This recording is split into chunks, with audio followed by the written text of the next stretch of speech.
writers, agents, and publishers, for the first time since the Gutenberg Press, find themselves lost in a maze of mystery as technology alters the shape of the publishing industry. Searching for Answers is a group of writers throwing pop culture, writing, and publishing into a crucible of clarity, passion, and humor. This group is the Right Pack.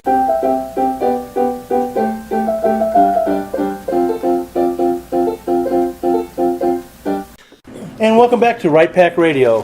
Today we're going to talk about critique groups, critique partners, and beta readers. The good, the bad, and the snooty. This is your host, David Allen Lucas, author of mystery, science fiction, horror, and poetry. And with me today is my co-host. Hi, I'm Kathleen Kayembe. I write under the pen name Kaseka and Vita and love urban fantasy. I'm Matt McGraw. I'm an amateur short story writer, and I'm also working on a picture book called Patrick the Spider with my cousin Jennifer. Fedora Amos. I write Victorian whodunits, such as Jack the Ripper in St. Louis, which is currently out. And I'm president of Greater St. Louis Sisters in Crime. Excellent. Brad R. Cook. My steampunk novel, Iron Horseman, will be out in November. I'm president of St. Louis Writers Guild, and I'm a publisher at Blank Slate Press. My name is Jennifer Stolzer. I'm an illustrator. I'm working on Patrick the Spider with my cousin Matt. I'm also critique group chairman for the St. Louis Writers Guild. Hopefully that has some weight on this conversation today. I'm Melanie Claney. I write sci-fi, fantasy, and nonfiction. I'm Meredith Tate. I write new adult and YA speculative fiction, and my first novel, Missing Pieces, comes out next year. Congratulations. And today we have a special guest. This is our first time of having a special guest on Right Pack Radio. We have J.F. Ridgley, always known as Judy Ridgley. And I write Ancient Rome, and I have a short story coming out this month, Crystals, and it's set in Roman Britain. And hopefully its partner book is coming out in January. Excellent. So let's talk about this ugly thing, and sometimes great thing known as critiquing. Critique groups, critique partners, and beta readers. First off, what are they? What is a beta reader? Anybody know? Anybody able to give good? Well, a beta definition? reader is somebody you choose to hand your novel over to, the complete novel. They generally read it, and it's before it gets published, usually before it's headed to a publisher or something like that. And then a beta reader will read the entire manuscript and give you notes on it. And generally speaking, a beta reader is not your mom, your best friend. Yes, don't make it your mom. You know, and yeah, don't make it somebody who you love, because likely you'll want to kill them by the time you're done. Is a group of people critiquing your story a group of beta readers? Is beta a subset or we should probably go through the rest set? of them. So a critique group Thank you. is a group of writers who you gather with, and you hand off chunks of your manuscript to, and then they go through that chunk and they, give it a critique, as in, maybe a line edit, maybe a, this is good, that's bad, or whatever. But they go through it and you go through their stuff. It's a scratch your back, scratch my back situation where you're all writers. You're all giving maybe 10 pages at a time, 5 pages at a time, a chapter at a time, and everyone reads each other's and everyone gives feedback, and it's a great big melting pot of creative input. I'd like to say, in my personal opinion, beta readers should not be critique partners. They should never have seen your work before. It is just so important. I've read actually published books where there are actual scenes that appear twice in the same book. Little sections of them. So it got cut out once, or it got moved and never replaced. There have also been cases for published authors where they removed a scene that deserved to be removed, but it needed to be somewhere in the book, and they forgot to put it back anywhere. So a beta reader that's editing. Is more... But beta readers will catch that. They're more informal, it sounds like, than critique groups, but they catch the overall gist of what you're going for and help push you toward that. Well, actually, before we do that, let me get the hybrid, and then we'll go right back to what you said. What best way to describe a critique partner? Critique partners are usually other writers, similar to a critique group in the sense of You're giving out chunks, possibly the entire thing like you would with a beta reader, but it's to another writer who's going to sit down and critique your work as you critique their work. Eileen Dreyer and Karen Whitmer-Gow have probably at least 50 books published between them and have been partners, critique partners, for more than 20 years. And this is how Eileen describes it. She says, a critique partner is this. Imagine that you're in a canoe rowing through a swamp, and your critique partner says, alligator here, alligator there. Good way to describe it. Mm-hmm. I think that's right. So, beta readers. I was just going to say that personally I find that this is not separate things, but steps to a published novel. So you should probably run it through a critique group, as in you should probably have a group of writers that you're friends with, that you can pass it off to. Maybe you meet regularly, maybe you don't, maybe you all just exchange email. Then maybe you have a writing partner, somebody you actually like down and dirty with, get into the book, go through page by page and rip it all apart, and you do this with that one partner. But more importantly, depending on how you have it critiqued, you should probably run it through a bunch of beta readers before you run it through a publisher. Most certainly. And I'm going to say right off the bat, none of those three we've mentioned should ever replace a good editor. Yeah. Unless you are highly, highly lucky and won the proverbial lottery and your critique partner is a very good editor, as in professional. It sounds, from what I've been hearing, like beta readers are the only ones who do not have to be writers. Is that necessarily the case? Because a lot of editors are not necessarily writers, and there are some brilliant people who can deconstruct stories, and they're not writers, they're readers. I was just thinking with beta readers that it might be good to have more than one and have there maybe be a mix of different people. Maybe have one of them be a writer who hasn't seen your work before, maybe have one of them be an acquaintance or a friend who would give you an honest feedback on your book. And I want to come back to the word feedback here in just a second, but Britt, go ahead. Actually, I completely agree with everything Meredith just said in terms of you should have a wide variety of people in your beta readers. You kind of want a field study of people in the genre, of people, the readers you're going after, the age group you're going after, maybe even just people who could learnedly, as Kathleen was saying, deconstruct a book. But to answer Kathleen's question, I honestly think a critique group needs to be writers, because a critique group's a back and forth. So I'm critiquing your stuff, I'm giving you my opinion on your stuff, and you're giving me your opinion on my stuff, and that's two writers working together. I think anything beyond that is either an editor-writer relationship or a beta reader-writer relationship. Sorry, I was writing something down. There are test screenings for films before they're officially released, and it helps studios get audience feedback so that they can take things out or put things in that are needed before it goes to the general public, before it's published, in fact. Yeah, to some degree, that's why we call a group of beta readers is that private screening response group. But one thing, I do want to talk about feedback, and with the private screening, I'm not sure how well this can be done with books and short stories and so forth. One of the reasons why you don't want to give it to your mom, your best friend, and so forth is a good beta reader is not the ones who say, this is great. This is a really nice story. I love it. Or, this is trash. You suck. I can't stand this. You think you're a writer. Okay. Great. You didn't give me any feedback. Good beta readers, I think this also goes with everything else we talked about, give detailed responses. In other words, this is doing so well here, but you kind of fell off the deep end here, or you jumped the shark. I'm not sure what you're trying to do here. And I beta read a lot. I beta and critique a lot with fight scenes, and I will read through. I'm like, yeah, you just broke the law of physics. However, you might want to try it this way. I think this is what you're trying to go for. Or I will literally put, I'm not sure how you're trying to do what you're trying to do. This is how it looks to me. I'll try to describe it from a different angle. And usually I'll get back, oh, no, that's not what I was trying to do at all. It's like, yeah, I didn't think so. Judy. But you did that in my book. and you were wonderful, and you were right on the money, and I did break the law of physics a few times.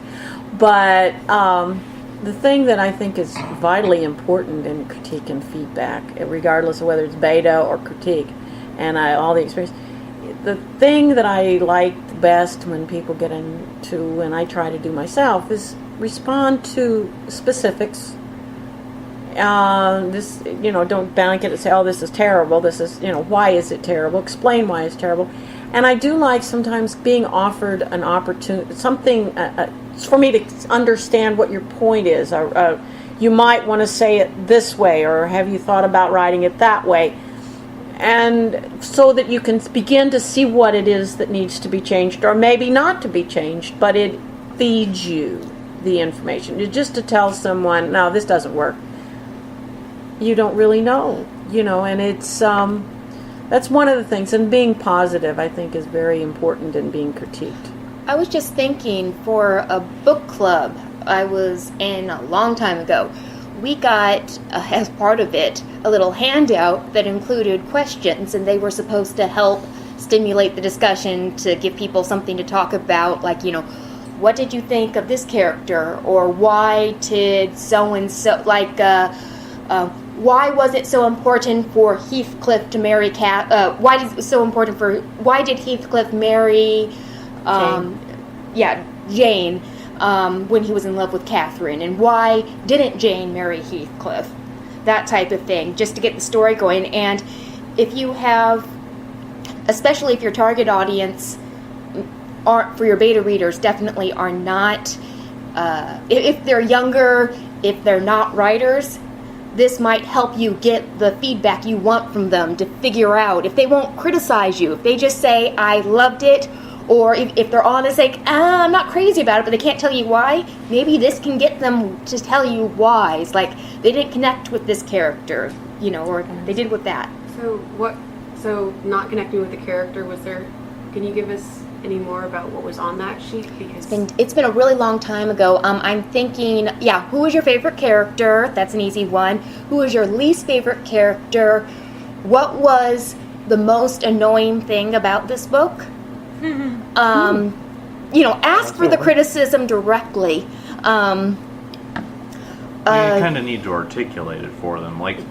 Some people, they're not so good at putting their ideas together. Often it's why they're not writers. So you just kind of give them like a formula or like a framework for getting their feelings into something you can use. I think Orson Scott Card in How to Write Science Fiction and Fantasy, he did that with his wife. And she's now like his ideal reader, I think was what he called her. But when he started out, she wasn't entirely sure how to give him the feedback he needed, so they worked with feelings, like, this part I didn't like, or this part made me feel antsy, or this part I did not believe. And sometimes you do have to train your critique partner, or your beta reader. But I'm going to take a quick turn. I want to get away from the serious talk here, and let's talk about the flip side of the good, and let's talk about the bad and the ugly, or rather, the bad and the snooty. What are some of the things, I'm going to start this off with a couple of examples, but what are some of the things of either beta readers, critique groups, or critique partners that you've run into that you've wanted to pull out your proverbial hair and go running because you found out this is not the best place? When I was in college, I ran into a critique group, and it turned out, as I found out later after I had gone to them, that really they didn't like anybody's work but their own. And their whole purpose of existence was to make themselves feel good about their writing. You can't get anything decent out of that. You guys run into? Go ahead. Ego gets in there, and I think that comes with being insecure about yourself as a writer.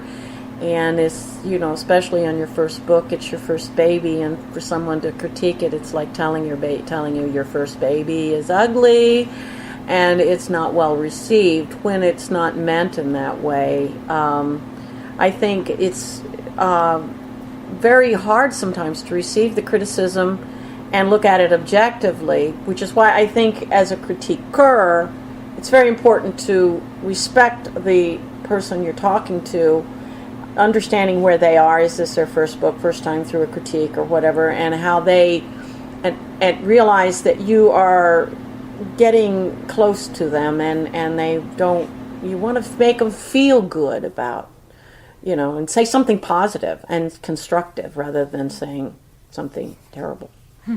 Well, personally, we've talked about this at St. Louis Writers Guild, the sandwich effect, where you should say something nice, something, critical, and then finish off with something nice. Yes. It's just a nice way of doing it, because there is something nice there.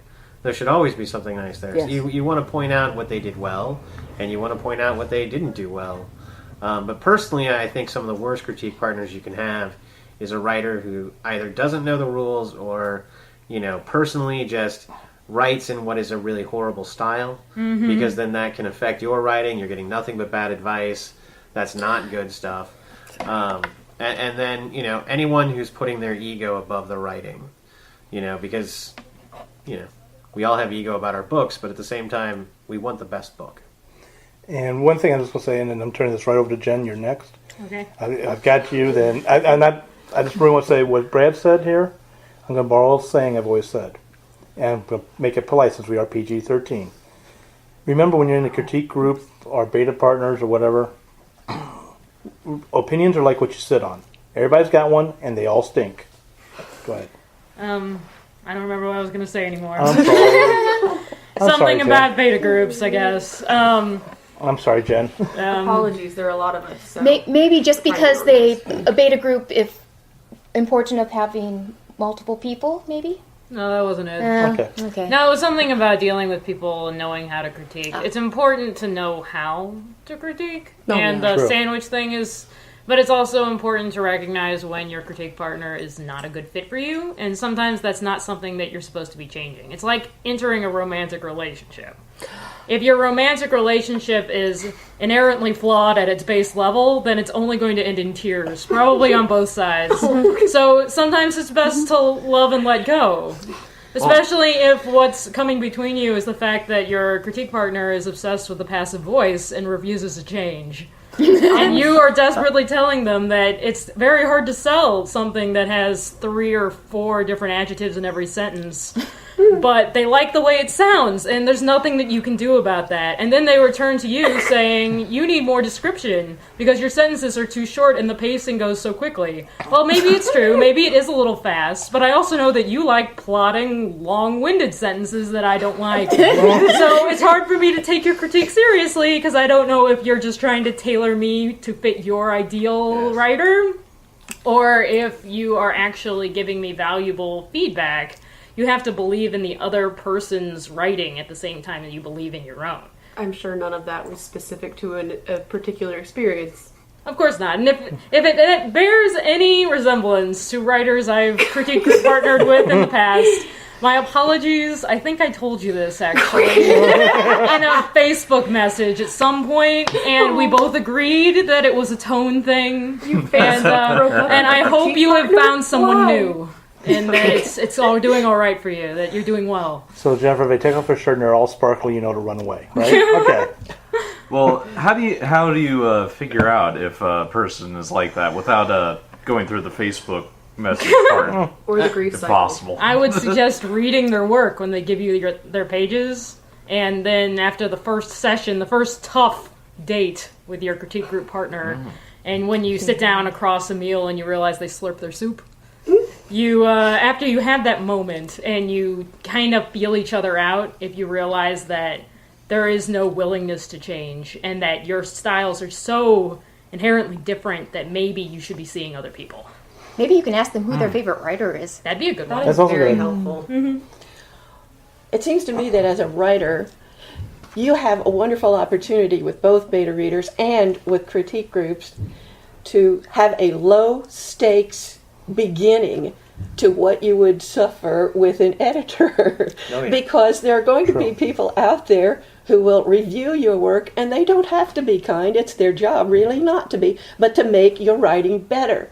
And so with a critique group, with beta readers, you get it more gently, and you get a chance to review it yourself, think whether it is useful or not, act on it whether you think it's useful or if you think it's useful. And it doesn't cost you anything, but it will cost you when you get to that editor. No, go ahead. We got. Do you have going different topics? Yeah. Are you changing topics? Because we think we have some commentary. Yeah, we got all the commentary. The chemistry of the writer to the critiquer, I think, is very important. And I think critiquing style has a lot to do with that. Knowing what your strengths are as a reader versus a writer and being able to articulate those is great and helpful and will take a while. And some advice, trust your instincts, because there are people you will not mesh with and you will think that you should, and if you stay with them, you will cry. The tears will be on your end. So just, trust your instincts. That's what you do when you're writing anyway. And I was thinking also about finding a critique partner or a beta reader who reads and writes actively in the genre that you're in. Because if there's someone who primarily reads and writes, say, literary fiction, and you read and write primarily, like, YA thrillers, they're probably not going to have a compatible writing style, and so you might not write in the way that they're used to or that they enjoy because you write for your genre. So that's why I think it's important to find someone who's kind of compatible with what you write in that aspect too. Actively? You said reads and writes actively. In your genre. That's how we do it with the St. Louis Writers Guild critique groups. Yep. When you apply to the critique group program, you list what you write. And you can fill in a couple things. Like, when Dave introduces himself at these things, he lists a whole bunch of different things he writes, but he does write all those things. And he might have a chance of finding a compatible critique group partner within those different genres because he does write in those genres. He's the same person with a whole bunch of different voice facets for his writing. She's saying I'm split personality with my writing. I was not saying that at all. I was saying it's very true. You were adaptable.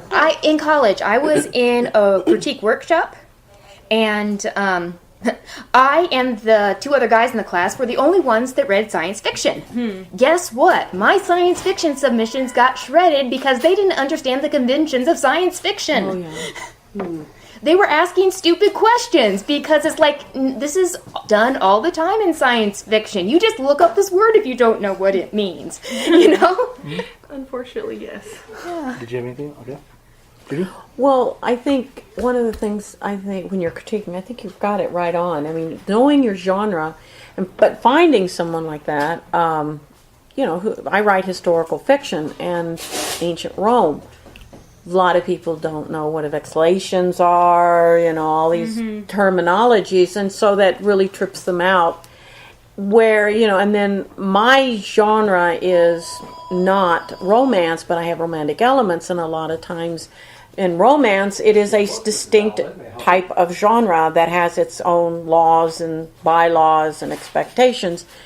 And so if you do get people that are mixed up, they're going to try to make your historical fiction romantic. Historical fiction will try to make the romance less romantic. The issues of that, I think getting it in there is very, very important, of knowing and getting into a commonality. So a short version of what's being said is, if you are writing a Roman fiction, you give it to your critique partner and you get back, they say, turn that sword into a lightsaber, you're in the wrong critique group. Exactly. Or if they say, forget about historical accuracy, this is more romantic. Yeah. Those kind of fountains don't exist at this period of time. Oh, but they're prettier. It'll make a better shot if you put, cherubs on there. And it's like, well, there wouldn't really be cherubs on this specific piece of architecture.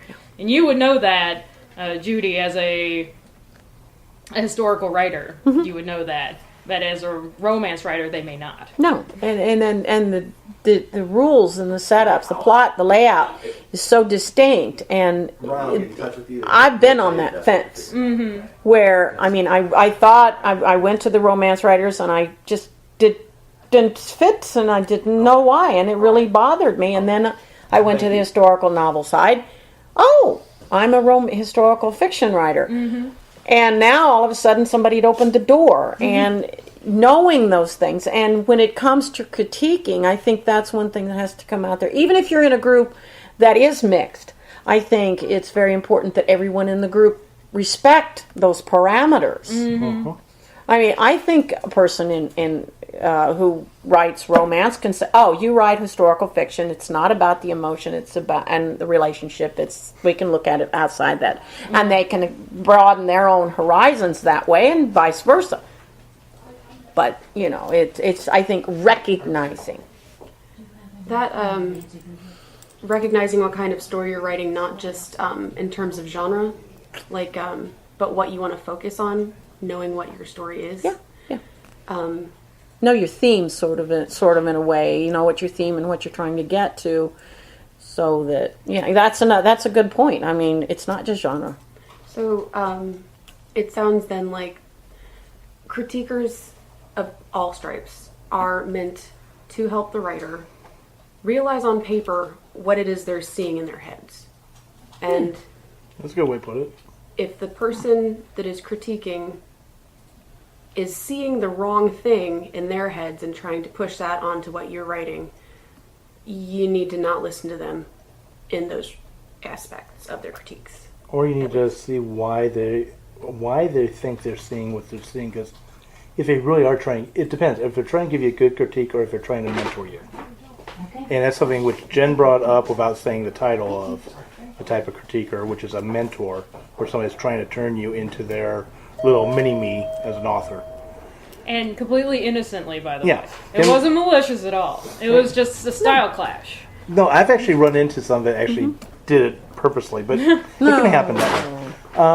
But what I'm going with it is, take for example, I talked about with Judy's writing, where she had broken the law of physics. I'm using that term. She really didn't break the law, but it was, that's not what I'm picturing. How is this? And I would give it back to her. What law was it? Because you keep saying that, and I don't know, and now I'm curious. Did someone hit the ceiling?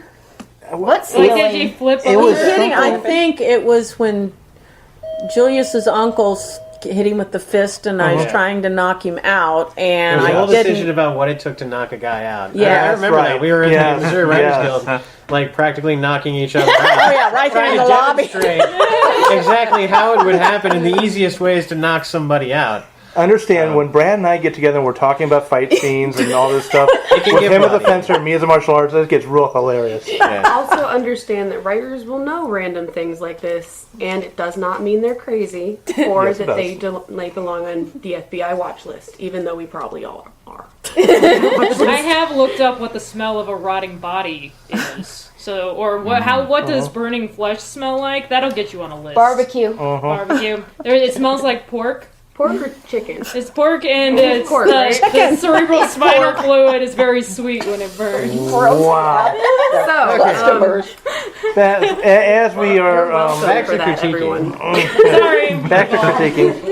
We need to critique that last remark. Go right ahead. You can use me as an example. Accuracy. The critiquer would be like, hey, I don't think this is how you do that, or I think burning happens differently. Actually, it smells like oranges. Yes, and delicious. So you would be like, oh, thank you for researching this for me to make sure that I was right. As another example, just one more time to throw it in, I'm right now reviewing a friend of mine's comic script. In other words, they're writing a graphic novel, and it's set back in the 1930s, and he had the hero arrive in St. Louis by Lambert Airfield. And I sat back, as soon as I saw I got kicked out of the story, and I did my research that apparently he hadn't double-checked yet, and Lambert Airfield did exist, but it was used for commercial planes, as in, we're going to test this plane out. It wasn't an airfield where passengers flew into. So I told him that he'll be changed to Union Station, make him come in by train, which was more accurate for that time period. So anyway, tell me some other bad cases for about another couple minutes of critique partners or beta readers or whatever. Well, you mentioned earlier as an analogy, like test audiences for movies. I think in a lot of cases they're the cancer-killing Hollywood. But I have a good example. I Am Legend. The last one was with Will Smith in it. Yes. They've tried to make it a couple times and goofed it every time, and it's because of the test audiences. Really? Because the test audiences, well, the end of the story is that the guy realizes that he's the monster for the vampires, and actually they're the protagonists of their own story, and he's the antagonist. And, you know, that's like, it's a cool story, but for the audience, that's a terrible, like, thing to feel. They go, ooh, that doesn't feel good. And so they respond back to the people, that ending made me feel terrible, and so they change it. But, and that's like the danger of beta readers, I We think. should have put a spoiler warning there. We really should have. It's based on a story by Richard Matheson, right? Yeah. Short story Yeah. novella. So Think yeah, so. that's Well, why. that's That's not how the movies Yeah, end, but technically that's all that's you're not going to how the watch. movie The ends. movies It's not are- a spoiler. It's a spoiler if you're watching the Vincent Price version. It There you go. sounds. It's a spoiler if you're reading. Yeah. This is a case though of the test audiences Well- wanting something different than what was being created. Well, it's a Exactly, and the artists didn't remember what they wanted to do or were prevented from it by suits. But, yes, that. applesauce. so you have to know what you're trying to do, and if you get a negative reaction that's what you want, you gotta stick with it. I think it's fine to break people's hearts with a story. You know, that's great. Most certainly. Old Yeller dies. Yeah, Spoiler alert. and you can't let the applesauce salesman get you down. So you're asking about critique partners, and one of the worst that I personally feel is the non-worker. So the guy who never submits. You know, you come every week and he's critiquing and ripping apart your stuff, but never once do they submit. And the reason they don't submit is because they're really just there to rip you a new one and to impart their wisdom onto you. So I have an issue with those kind of people, and they're cancer because, you know, they're not participating in the group, and, you know, that's a horrible way to go. And then the other one is the person who is overly critical, you know, the person who rips dialogue apart. Probably should leave their dialogue alone unless it's just glaringly error. You know, or the person who's really just fanning out really horrible advice. Going back to your neck, but going back real fast. Now, to the one who is ripping everybody apart but does not submit. Not only are they not really participating in the critique group, but something to be alert for as a writer. They're not participating in the industry, and if they're not, even if you're a beginner writer. And you're just trying to get out there. If you're not really attempting it, then why are you even there as a critiquer? That's what I had thought you meant by active writer, reader. Because I know, for myself, if I am not actively writing, reading, doing something in the writing community, and I then need to critique something, part of me is always like, I wish I were writing, and the voice that comes out of me is, I think, more critical than usual. Because I know my critique style is, I love this part, I love this part, I love this part. What do they need to fix? I guess this was weird. And it changes when I'm not actively reading and writing. And I think that's a danger for other people, too. I was just going to say, yeah, in terms of my personal critique group, I've had the same critique partners now for several years, and we get together all the time, and I really do have to say they are the most valuable resource that I have as a writer. Because one, it allows me to explore certain things and work through certain things with them. I can bounce questions off of them. They know a lot, so every question I get, or every question I have, is getting a response back that not only conforms to what's going on in the industry or anything, but it's coming from a couple of authors who have been in the business, have published books, have this really long kind of history behind them. And because of that, we've all worked through each other's books, and we all are there to support each other. And I think that's invaluable, and I highly recommend, if you can find that, run with it. The only thing that I would also caution is social hour. A lot of critique groups will turn into nothing more than chit-chat for, the entire time, and you don't even critique anything. You just sit around and you talk about, I don't know, the Kardashians or something. And one thing real fast that also should be avoided, and this is not going to a critique group and avoiding it, this is the critique group avoiding. And that is the proverbial author who walks in and says, this is my book, and all they want you to tell them is, this is the greatest thing since The Great Gatsby. Beta readers run into that. Yeah. The other thing, and you brought up a very good point, Kathleen. Is that on the other side of the coin, as a recipient of the criticism, you still have to keep. You can't let it tear you down. I mean, you can get to a point where you don't trust anything you've written because oh my gosh, I can't do this, I can't do that, and you can end up with that writer's block because all of a sudden you've lost your confidence and your belief in your story. That and I think we, as a recipient of the critique, keep that ledge right there that says, this is my story, and I'll hear what you have to say, and I'll think about what you have to say, but in the end, it's my story. Exactly. Would you... Yeah. Speaking from point of view of someone who's been in that pit before, I'm sure a lot of us have been in that pit before, where you take the criticism too seriously, and you start to think that you have an unpublishable stone sitting in on your shelf instead of something that could have legs and could run on its own.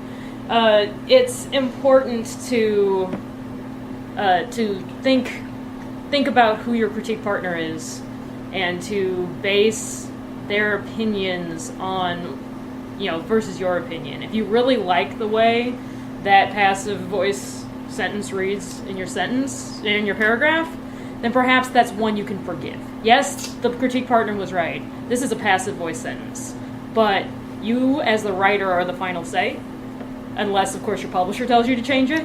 That's a different story. And then that's a different talk for a different time. But since you're the writer, you decide if you want to how much you want to change your work. And it's entirely possible that you submit your work to a critique group and they give you critiques and you say, screw that, and you flip a table and you leave because you don't want to take any of their advice. You probably weren't ready to join a critique group at that point. But you have a right to do that. Don't actually flip the table, though. No, you have a right to flip the table. If it's your Send table. the silver all over the temple. But all my pages aren't stapled together and they'll be all out of order. Number. That's your fault for not numbering. I have two questions. The first one was related to what you said, Julie? Judy. Yeah. I'm terrible at names. Okay, Feel free to butcher mine. We love you. Go on. Yes. And that's because of Stockholm Syndrome. Do you think then that it's part of the job of a critique group or critiquers is to help the writer maintain their confidence in the story that they're writing, even when, they're in the trenches of editing when everything sucks and the story is terrible? Absolutely. Most definitely. And then... I think it's a responsibility of the critique group. I think it's a responsibility of humankind to be responsive to everyone in that respect. See the positives and go with that. Use the sandwich idea, because something good you might want to consider. Always think about the person that you're critiquing. In fact, sometimes I'm not real sure I like the word critique. It's, critics criticizing something. I wish there was another word that would be able to be used in a situation like this rather than critique, because it's so in and of itself it's negative. And I think we're here to support each other and help us all improve our art. If you have a more of a fermenting process. Snuffle reading? Snuffle reading. It sounds nice, doesn't it? Snuffle reading. It's feedback. I was just thinking along those lines is that one of my favorite things about one of my critique partners and I is that we really are our biggest cheerleaders for each other, is that we support each other. I know that I'm always super happy to hear about her book news. She's happy to hear about mine, and I love having someone that I can share that with and talk to about, someone who's been there from the beginning. And I think that's also a really important role of a critique partner. Yeah, something I heard Jamie say, and she's not here today, is that, I don't know if she was doing this with critique or beta reading, but she was reading her most critical reviewer first and just taking note, but then if her other two reviewers also found the same thing, then she'd be more likely to change it. So if one person catches it, it's like, okay, you think about it, do I want to change it, do I not? But if everybody is picking up on the same thing, maybe you don't want to make the change they're all recommending, but maybe there's something there that should be changed. Take another look. That's very helpful. The multiple people because if you only have one person, it can be very skewed, and I think that's what one of the benefits of a group is, and what having a bunch of different beta readers or critique partners can do.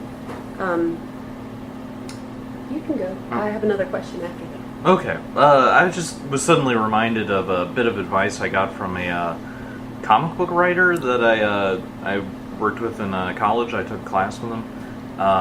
He writes like, I don't know, those Hellboy things, like BPD, I think. But anyway, what he said... What? Those little Hellboy We are talking books. after this is done. Okay. There's going to be a fight in the parking lot after Right Pack Radio. Well, what he said was, like, what he liked seeing in, like, he would critique my stuff and all the other students, you know?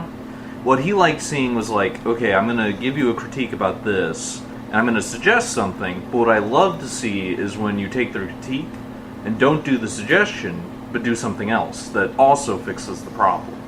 You come back with, like, something else. So, like, even if your critiquer says, like, hey, this is messed up, you should try this, if you try something else and it also fixes it, that's like a step above. I've got a quick plug in, and I'm going to give this back to Kathleen here for our next question. Matt, what you just said is very important. I've noticed a lot of times when I've had multiple beta readers come back with something. I mean, I take it to a critique partner, but I'll give it to beta readers. And sometimes they'll say, you know, this section here just is not working. You might want to try this, something like that. Sometimes what they're picking up on and what they're trying to change is not the issue. It's something else. But that's causing a whisker, if you will, on the cat to go, there's something here. There's something knocking it off. And I need to, and I, as a writer, need to take a better look at the whole entire section that they're talking about and see if there's something else that's causing that whisker to flicker. And that is why specificity in critiquing is helpful. Well, certainly. Brad, you had said that you've been in a critique group for a number of years, the same one. And I remember hearing an author interview about their own critique group and recognizing that one of the writers in that group, I recognized one of the writers in this group that had been going on for years, and they were all very successful, had started shifting in their writing in a way that I felt should have been pointed out to them. And I was wondering if it's possible for critique groups to like mind meld and then start sounding the same, or like learning that this is a touchy issue, so we're not going to address this in that person's writing. Does that happen? I suppose it could happen. It has not happened to me. What I find more is like when I write. So it's funny. My two critique partners actually sit in my head while I write. Because the one is going to tell me to constantly dive into the emotional state of the character and bring out the emotion. She's going to want more emotion. It's her number one critique of me. So when I'm writing, I hear her in the back of my head going, pull out some more emotion right here. And then I do it, and then she doesn't flag it, and I'm like, hey, yeah, that's awesome. You know, and then I know on the other side, I'm going to hear, you know, the other one, and she's going to be going on and on about, you know, like my plot and how I've structured everything. And so I might go, you know what? That paragraph actually really needs to be back up with this paragraph up over here. And I just do that. And why am I doing that? Because my critique partners always go, circle that, and then draw the line and be like, it needs to go up here. So that's what I hear more. Not necessarily me merging with their voices, because they have two very distinct voices. And, you know, the three of us actually have very distinct voices independently of each other.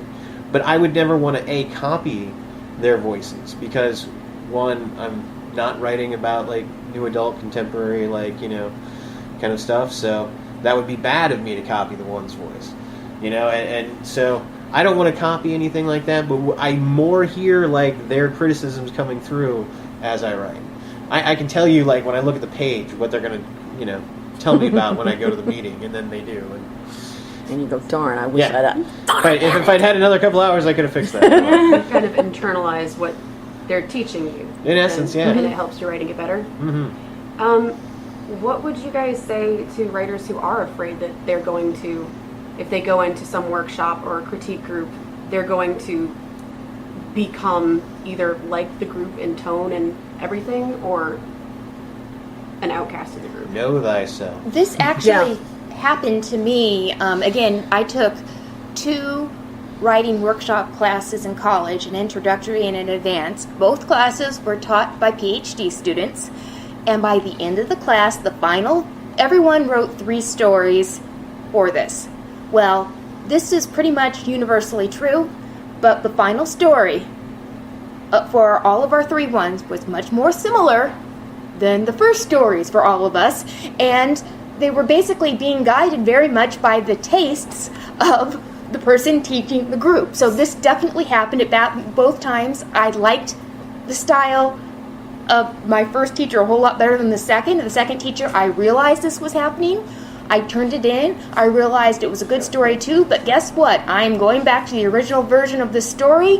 The things that he was criticizing were the things that they liked best the last time. You have to know your audience. I decided they were not the audience for this story. I was going to ignore their advice. What grade you get? Yeah. Oh, I got an A for that class, but I mean, I gave what I was expected to give. It was a class. Well, you grew as a writer.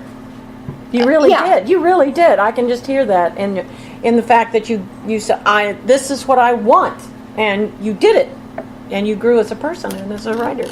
A quick plug-in, I'm going to go back to what Meredith had said a while back, is make sure you're in a critique group that fits your genre. In the case of college critique groups, a lot of those critique groups are based on literary fiction, not on commercial fiction. Now, before I start a big debate on my Facebook page or something about literary versus commercial, the two are starting to learn from each other finally, okay? But they still have different focuses. And because of that, they are going to focus on it differently in the critique group. So know that part. Well, I'd just like to say a word or two about sort of the big picture, because I've been in a lot of critique groups of a lot of different sizes, and it's a fluid kind of thing. If you're not working out together, you kind of find a way to go somewhere else. And I have had some wonderful critique groups with me, and at least more than half of them are published in one fashion or another. But you kind of find out that, some move away and they go to a different group. You eventually find your water level, somebody that you can work well with you. And it's not easy, folks. It may take a lot of years and a lot of time and a lot of effort, but it's certainly worth it. It's like dating, but unfortunately they haven't come up with an online version yet. I'm going to restrain myself from the comment that was going there on. are online critique groups, as a matter of fact. Critique Harmony, go ahead. How do you recognize a good critique partner or a good critique group? And is it possible to have, to find someone in a group that is not good for you, but have that person be good for your writing and stories and stuff? In my response, and I'm going to turn to Judy next, is how I know it is by the critique they give. If they are giving a thoughtful, detailed critique back to me on my story, and back to first advice thing, leave your emotions at home. Come now back to this. If they're giving a good, thoughtful critique, irregardless if I agree with it or not, then I'm getting something out of it, and it's worth continuing. Definitely. Keep your emotions out of it. But, as a critiquer, you need to be careful about keeping it, letting your ego. I'm good. You're not. I'll show you. And I know I have had my work ripped viciously, and it was and it devastated me. It really, really, really hurt in the long run, and I did not come back. And it was how it was done. It wasn't necessarily that she was wrong, but it was how she came at me, and I honestly almost quit that particular group. And I know of another writer who, she was doing she'd brought her story in, and they ripped every detail, not just one person, but many. And the one that really kicked her was somebody was complaining about the way she painted the walls. Oh, come on now. They'd never use that color combination. And a hotel. I'm going, she hasn't been in there. Anyway, but, and it was just being verbally attacked by, it was just apparently coming at her, just like ping pong balls or at a batting ball, whatever, And it just devastated her. So, yeah, the groups are very important. I think compassion is very, very important. I think respect is very, very important. And understanding where we're all coming from, in a way. I mean, even if you're published, there's nothing sweeter than a well-published author who sits down with you and looks at your work and says, honey, this is really good, but there's your sandwich. Yeah, I think, and kind of an ancillary thing to that is that your partner can help you if you can figure out that you have a problem somewhere. And that is true. Like mine said, I cannot get the beginning of this book to work. What's wrong with it? And that's the beauty you part. can really help. Having authors to go back and forth with, I mean, that's invaluable. Oh, yeah. Because they know, and they're the only ones who know. My mother doesn't know, my friends don't know, my family doesn't know. Anyone else who's going to read the book can't answer the questions that another writer who's in the same boat, who thinks about the same things in terms of plot and character development and all that kind of stuff. It's invaluable to have that resource right there. I was thinking about something Julia Cameron said in an interview she did with Sounds True about critiquing, and she said that when she had her critique groups give feedback about the good things, specifically the good things, and not just the bad things, stories were less likely to change for the worse the next week because the good things would not have been taken out because the writer would know they should stay. And so when correcting for the bad things or editing for the bad things, they would not take out what was already good in their story. Mm-hmm. And to that end, it sounds like we've been talking about good etiquette for critiquers. Mm-hmm. What about the people being critiqued? Yeah. Oh, that's always important. The only thing I'll pass it off to Jen, she can talk about the rest of it or anything, is just the person who really needs to sit there and shut up and listen. Yeah. Not argue. Yes. When you're being critiqued, don't respond right away to anything anyone tells you. Read their critique, go for a walk, have dinner, watch a movie, grab a whiskey, go to bed. Grab a lot of whiskey. Don't grab too much whiskey. You might respond even worse when you came back. The point is, put a little distance between you and that thing they told you.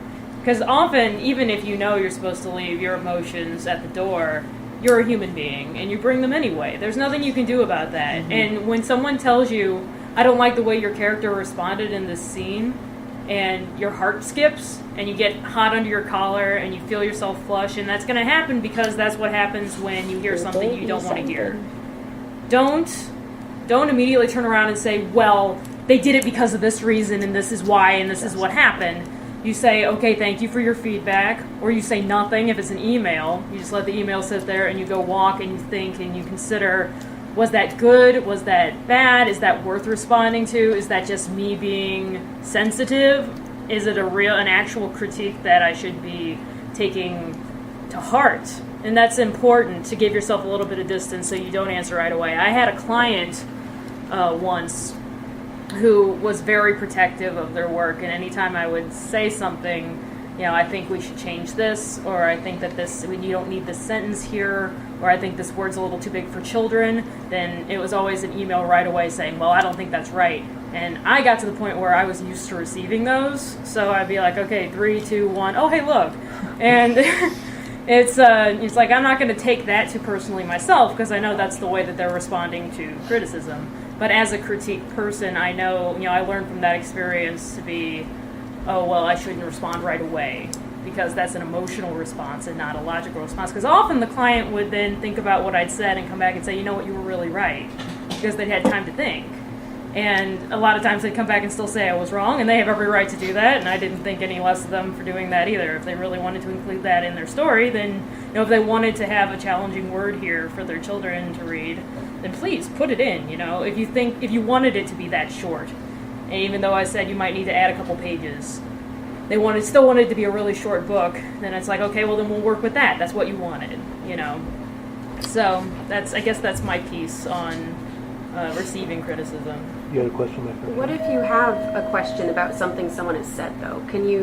Is it okay to ask, during the critique, or is that is that necessarily a wise decision for the person who is... Well, if you're coming at it from an innocent point of view, like if you honestly want to know, well, why did you feel that way? Or was it because of this or because of that? Just don't turn it into a fight, you know? Mm-hmm. You're not coming at it as you wounded me, you punched me, and I have to punch you back. That's what you're avoiding. If you're trying to get clarification. Yeah, you know, and it's, when I said walk away and leave it, I'm not saying leave it forever. Walk away and write a nice, patient, well thought out response. Did you really feel that way? Oh, do you have any ideas to fix that? Or, you know what, I really don't think that that's worth addressing right now. You know, that kind of thing. But it's not, you know, the difference between that's not worth addressing right now and saying you're full of crap is very different. Oh, yeah. Very true. Well, I very much have all those. When I was in college, I very much had all those issues with kind of getting defensive, and how I learned to deal with it, sort of, was that I treated going to a critique like going in front of a firing squad. Did you get a last cigarette? You just put your arms behind your back, you get blindfolded, and you sit there and you take it. And you just have to be comfortable with it. And that's how I kind of got used to it, and then, eventually I was able to just kind of hear it, and I could respond in the moment reasonably, too. So it's like a practice thing as well. Mm-hmm. You get better at it over time. Lying back and thinking of England. Well, I think you're absolutely right. You hit it on the head there, Matt, because what happens, and ironically in my thinking, is it's actually having my writing critiqued has made me a better person. Mm-hmm. Because what I do is I can take critique from anybody, anytime, anywhere, because I'm in control of my book, I'm in control of myself, and I will choose. And when you grow up to the point where you realize, this is, well, I like what you have to say, but, nah. I mean, it's not going to work. I respect what you say, but no. And that's where you begin to get your own voice, you begin to get your own confidence, and your story begins to mature, I think. And I have to chuckle here. I heard something the other day that I loved. I was at a conference, and he recommended, he said when he gets a real bad email that's just scathing over something that they were not happy with, he said, here's it's the first thing I do. He says, I open up a brand new Word document, and I write every gut-wrenching remark back and then delete it. Because you have to realize where your feelings are and get them out, and then it will help you look logically at it and go, well, I don't know. And I think that's where we start to grow as a writer and as a person, because then we begin to get our confidence in what we're doing. We're not afraid anymore. We can look at it. We can look at the firing squad and say, go for it. Give me your best shot, And you don't have to worry. What do you guys think it's necessary for writers to listen to other people's critiques? Like, does that also help with learning how to write better? Like, not just, receiving critiques, but hearing the critiques given to other people. Again, in the writing workshop class, the first several weeks of the class, we were reading published short stories, and we were critiquing short stories, and I think it was a practice critique, so then we would all be ready to critique each other's and figure out what kind of comments were constructive and what kinds were malicious. Knowing their personalities. Yeah, so... but you can also learn from... Oh, see what they did right, see what they did wrong. It's like, oh, I do that too. Yeah. Like learning from other... That person got hit by a train. I should not stand on the tracks. That happens to you? Okay. And I also think that when you're in a group, too, and you hear other people's critiques, it also helps you identify what critique partner you really want. Because, for example, if I'm reading a book that Jennifer wrote, and Melanie catches XYZ, Meredith catches ABC, and I caught some other 7 letters, and I'm looking at these two they grew 2 heads, I don't think I want them critiquing my book. But if Brad caught same thing I did, then might be a good fit that way. Are you trying to say different something? critique partners? No, I'm just picking people because they're sitting here. Staring us down. Yes. What were we talking about before we were talking about two heads? I got very distracted by that visual image. I know, I remember, I'm sorry. I think critique groups. It was critique groups. I was going to say that what Kathleen's brought up is very important, too, listening to other people's critique. I learned a long time ago that my learning methods, everyone has a different way of learning. I learn best when I watch things be deconstructed. That's why I love behind-the-scenes things in movies on DVDs and stuff. And listening to movie reviews and people who've been through film school talking about old films, I learned so much that I can apply to my own writing by looking to see what other people did right and wrong. And sometimes, people like Kurosawa doing things right and wrong. You know that they are very successful. He only did right.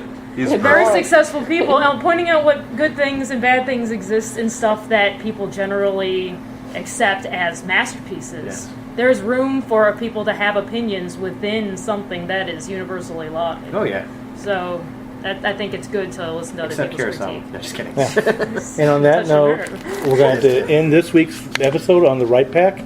Tune in next week for another interesting topic in the writing industry. Thank you. The Right Pack would like to thank STL Books for allowing us to record in their bookstore.